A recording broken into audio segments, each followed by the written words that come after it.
Tolong! Suara teriak Apeng. Aku pun melihat ke arahnya. Ternyata dia sedang dicekik oleh sosok Warok dengan kukunya yang panjang dan tajam.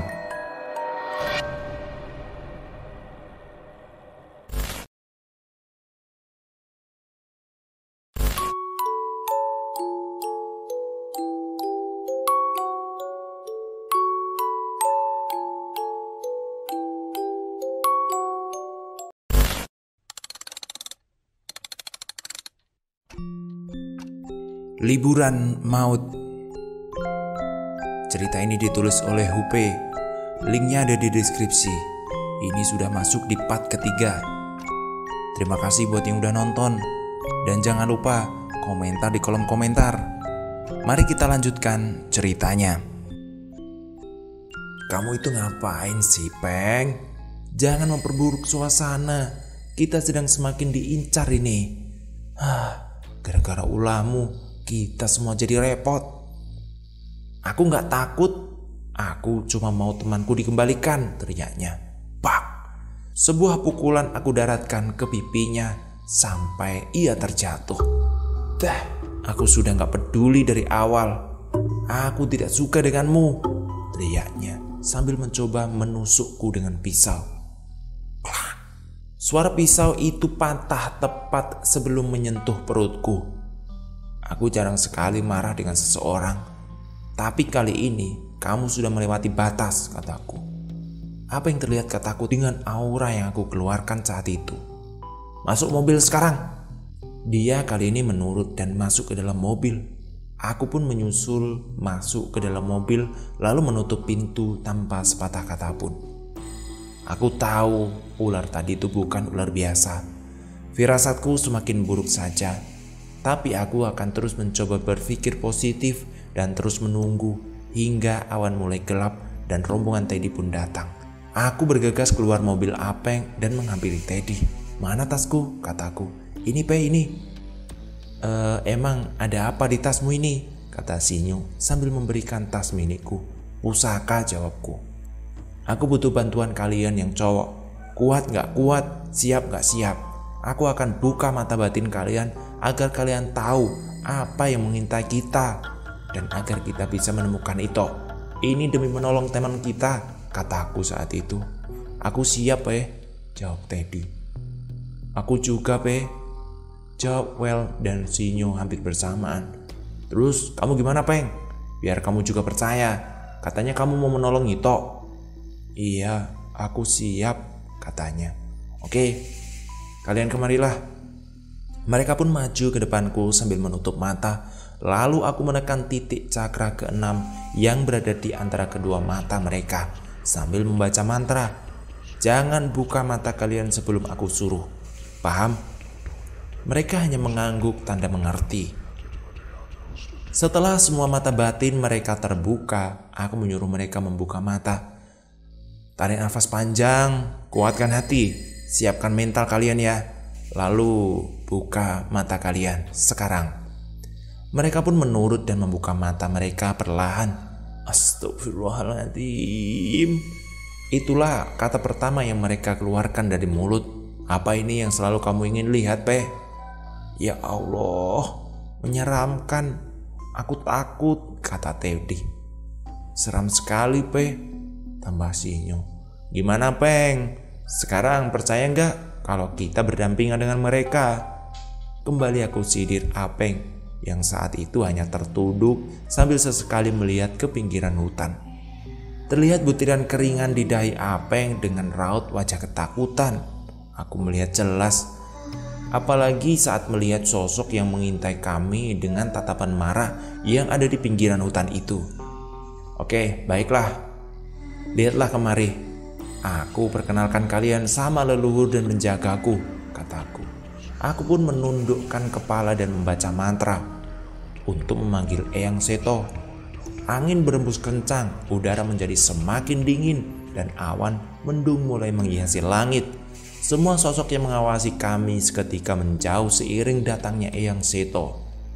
Rahayu Eyang, kataku. Rahayu Le, kata Eyang Seto sambil memegang kepalaku.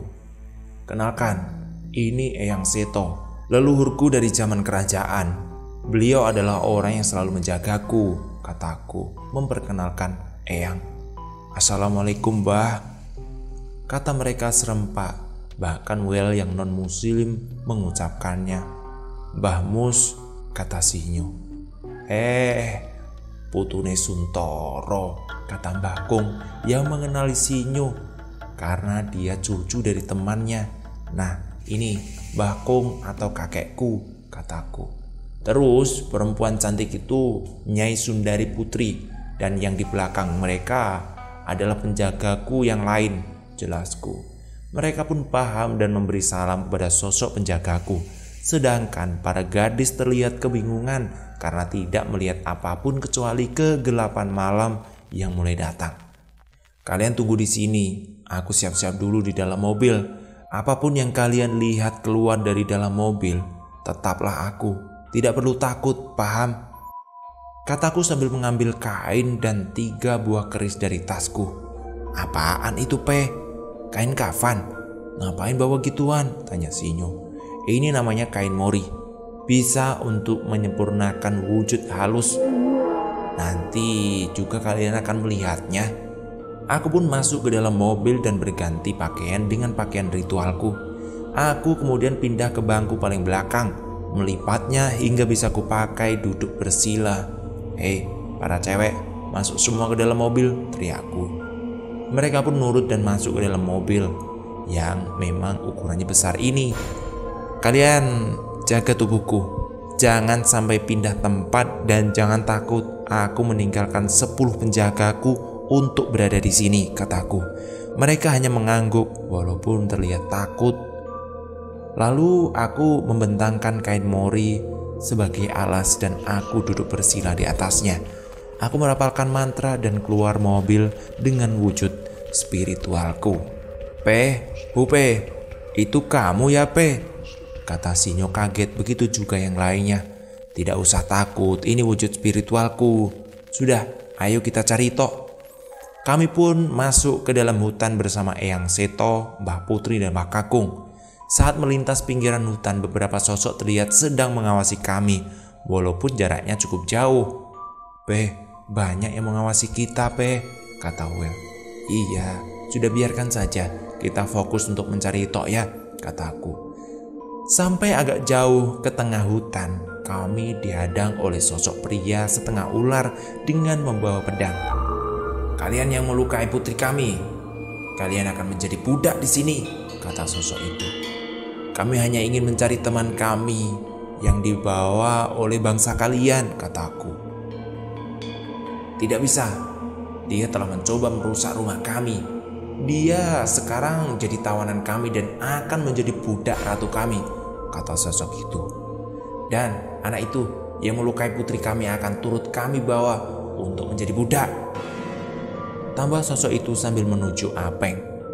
Entah apa yang ada di pikiran Apeng saat itu, dia hanya menunduk ketakutan dan berpindah posisi ke belakangku. Maaf, saya tahu ini wilayah kalian, tapi kita tidak bermaksud tidak sopan. Temanku hanya tidak tahu apa yang mereka hadapi, kataku membela temanku. Sosok itu tidak menjawab dan banyak sosok yang sedari tadi mengawasi kami dan mendekat dan mulai menyerang kami.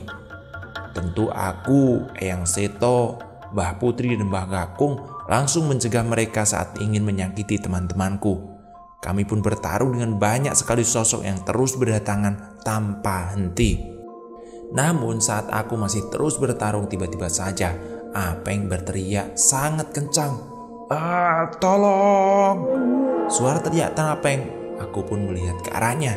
Ternyata dia sedang dicekik oleh sosok Warok dengan kukunya yang panjang dan tajam. Sosok itu memiliki wajah seperti harimau dengan taring atas dan bawah yang menyembul keluar dari bibirnya dan rambut layaknya singa di pinggiran wajahnya. Bertubuh selayaknya manusia tapi dengan kuku yang amat sangat panjang. Aku pun langsung menuju arah Warok itu dan mencoba menolong Apeng. Tapi sosok itu terus menempelkan kukunya kepada leher Apeng, membuatku tidak bisa berbuat banyak. Apabila salah langkah, kuku sosok itu bisa saja memenggal kepala Apeng. Sosok itu terus mundur dengan menyandra Apeng dan menggeram padaku. Kemudian masuk ke dalam hutan dan lenyap. Sudah, kita sudah dapat orang yang melukai putri. Kita bawa dia kepada sang ratu, kata sosok siluman itu. Kemudian seketika semua sosok yang menyerang kami lenyap, hanya asap yang menyatu dengan kabut yang tersisa. Aku gagal lagi. Teriakku saat itu kesal dan frustasi membuat para temanku langsung menghampiriku. Udah Pe, udah, tenang dulu. Sebaiknya kita kembali ke dalam mobil dan beristirahat sejenak dan memikirkan cara mencari mereka lagi saat pikiran kita tenang. Nasihat Teddy saat itu. Udah Le, istirahat dulu. Besok kita meminta bantuan ke Nyai Dawuh. Mungkin mereka bisa bantu, tutur Eyang Seto saat itu. Aku hanya menunduk sedih, marah, kesal, jengkel, semua menjadi satu di kepalaku. Akhirnya aku nurut kata Eyang dan kembali ke dalam mobil. Aku juga khawatir dengan para gadis yang sedang menjaga ragaku. Namun saat berada di pinggir hutan, aku melihat semua penjagaku sedang bertarung dengan beberapa sosok demit seperti pocong, kunti, genderuwo, dan masih banyak lagi yang lain. Kami pun bergegas ingin membantu mereka, tapi saat kami datang, para sosok itu perlahan mundur dan menghilang. Pe, tolong sini Pe, teriak Well dari dekat mobil. Apa Well, apa? Tanyaku. Cepat kembali ke tubuhmu, katanya. Aku pun bergegas masuk ke tubuhku, dan saat aku membuka mata, aku melihat pacar Sinju dan Teddy sedang menangis sesegukan di pelukan para sahabatku. Ada apa ini? Tanyaku. Mas, tadi Fitri sama Win kesurupan mas. Terus mengamuk dan lari masuk ke hutan mas, kata pacar Teddy saat itu. Dek, rasanya jantungku sakit dan sesak melihat keadaan semakin buruk. Kini 4 orang sudah hilang dalam hutan. Aku hanya tertunduk lesu mendengar semua itu. Besok kita pergi ke hutan lagi, tempat Apeng mogok ya. Kita akan mendengar suara gemelan lagi. Sudah, tenangkan diri kalian, kataku. Padahal aku sendiri dalam keadaan yang tidak enak. Besok pagi aku harus meminta bantuan Nyi Dawuh, batinku. Pagi pun tiba. Mentari mulai menampakkan dirinya yang indah. Udara dingin bercampur kabut tebal membangunkanku. Nyo, Ted, ayo bangun. Woi, bangun, kataku. Mereka pun kaget karena aku bangunkan. Ada apa Pe? Kata Teddy. Gak ada apa-apa. Sudah pagi, ayo kita segera menuju hutan tempat kita mendengarkan suara gamelan itu. Cuci muka dulu, terus ayo kita berangkat, kataku sambil memberi air minum dalam botol. Oh iya ya, kata Teddy. Teddy pun membuka kaca mobil lalu mencuci mukanya. Mobilku gimana Pe? Masa ditinggal? Kata Teddy. Udah, tidak apa-apa, kunci saja semuanya, kataku. Sudah kok. Ya sudah, ayo kita berangkat sekarang. Kami pun berangkat menuju sisi hutan yang lain. Sepanjang perjalanan, Teddy terus saja merasa ketakutan karena banyak sosok-sosok yang terus mengawasi kami. Pe, mereka kembali mengawasi kita loh, kata Teddy. Udah, hiraukan saja mereka, jangan digubris, kataku. Setelah hampir 1 jam akhirnya sampailah kami di wilayah Nyai Dawuh.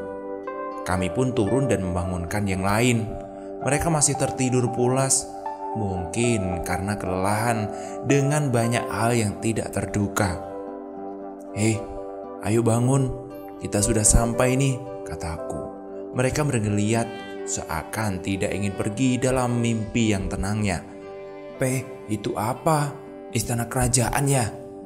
Tapi di sini juga banyak yang mengawasi kita, Pe, kata Teddy. Saat aku membangunkan yang lain, iyalah, inilah wilayah kerajaan orang yang akan aku mintai tolong. Aku harap kalian berlaku sopan di sini. Sinyo dan Well juga terlihat terkejut saat bangun karena melihat kita berada di tempat yang berbeda. Sedangkan para gadis sedang duduk mengumpulkan kesadaran mereka. "Gimana? Sudah sadar semuanya ya?" kataku. "Sudah mas, sudah." "Udah Pe," jawab Sinyo dan Well. "Oke, seperti kemarin ya, para gadis tetap di mobil dan menjaga tubuhku. Sedangkan Teddy dan Sinyo ikut aku," kataku. "Mas, aku takut mas, nanti kejadian kayak kemarin lagi," kata pacar Teddy yang dibalas anggukan pacar Sinyo yang merasakan hal yang sama. "Tenang, kita di wilayah yang berbeda dari kemarin. Tidak akan ada yang mengganggu kalian di sini selama kalian tidak aneh-aneh. Ngerti?" kataku. "Iya mas, iya ngerti," jawab mereka. "Aku akan tetap meninggalkan penjagaku untuk menjaga kalian. Dan juga aku akan menutup mata batin Well agar kalian tidak takut," kataku. "Sini Well," tambahku. Well pun mendekatkan wajahnya padaku. Kembali aku menekan titik di antara kedua mata Well dan menutup mata batinnya. "Oke, sekarang kalian tetap di sini Hanyo. Ted, kalian keluar dulu." "Oke, sekarang kalian tetap di sini. Nyo, Ted, kalian keluar duluan ya," kataku. Mereka pun mengangguk dan keluar mobil, sedangkan aku kembali duduk di atas kain mori dan mulai merapalkan mantra. Aku pun kembali keluar mobil dalam wujud spiritualku dengan ditemani Eyang Seto, Mbak Putri, dan Mbah Kakung. Mereka pun menunduk, memberi salam pada sosok para penjagaku. "Ayo Ted, Nyo, ikut aku sekarang," kataku. Mereka pun mengikuti kami dengan perjalanan di tengah. Aku dan Eyang Seto di depan. Mbah Putri dan Mbah Kakung ada di belakang. Saat hampir sampai di istana Nyai Dawuh, kami kembali disambut dengan musik gamelan dengan penarinya yang anggun dan cantik. Sinyo dan Teddy sampai tertegun melihat sambutan itu. Penjaga pintu pun membungkuk memberi salam pada kami seakan tahu bahwa kami akan datang. "Rahayu," kataku. "Rahayu, silakan masuk. Ratu sudah menunggu di dalam," kata para penjaga saat itu. Kami pun masuk ke dalam dan benar, Nyai Dawuh sudah menunggu kami. Tapi kali ini wujud beliau berbeda. Wujudnya benar-benar seperti manusia yang teramat sangat cantik. Tidak lagi setengah kadal seperti kemarin. "Rahayu Nyai," kataku sambil membungkuk. "Rahayu Le, ada apa ini kalian kok kemari?" kata beliau. "Aku kesini ingin meminta tolong padamu Dawuh," kata Eyang Seto. "Apa yang sebenarnya terjadi Seto?" kata Nyai Dawuh saat itu. "Teman-teman keturunanku itu diculik oleh penguasa sisi hutan lain," kata Eyang Seto. "Orang sekuat dirimu bisa dikalahkan oleh Ronggosari," ejek Nyai Dawuh. "Kini aku baru tahu bahwa penguasa sisi lain itu bernama Nyai Ronggosari. Bukannya aku kalah Dawuh, panjang ceritanya. Sebenarnya itu juga bukan urusanku karena merekalah yang memulai. Tapi ini keturunanku ini yang ingin menolong mereka," jelas Eyang. "Jadi bagaimana? Apa kamu bersedia membantu kami?" kata Eyang. "Baik Seto, karena kamu sudah aku anggap teman, aku akan membantumu berdiskusi dengan Ronggosari. Tapi ingat lo ya, jika terjadi pertarungan aku tidak akan membantumu karena penghuni kerajaanku bisa terkena imbas," kata Nyai Dawuh. "Terima kasih Dawuh," ucap Eyang Seto. Aku dan yang lain hanya duduk mendengarkan perbincangan mereka. Tidak ada satupun dari kami yang berani ikut bicara. "Baiklah, kita berangkat sekarang. Kalian pergi saja dulu. Aku akan menyusul kalian," katanya Nyai Dawuh. Setelah banyak berterima kasih dan memberi salam, kami kembali menuju ke mobil. Aku langsung kembali masuk ke dalam ragaku dan mulai membuka. "Gimana Pe?" tanya Well. "Gimana Mas?" tanya para gadis saat itu.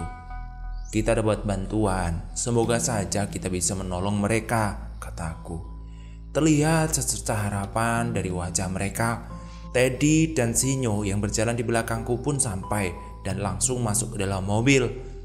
"Jadi gimana sekarang Pe?" tanya Teddy.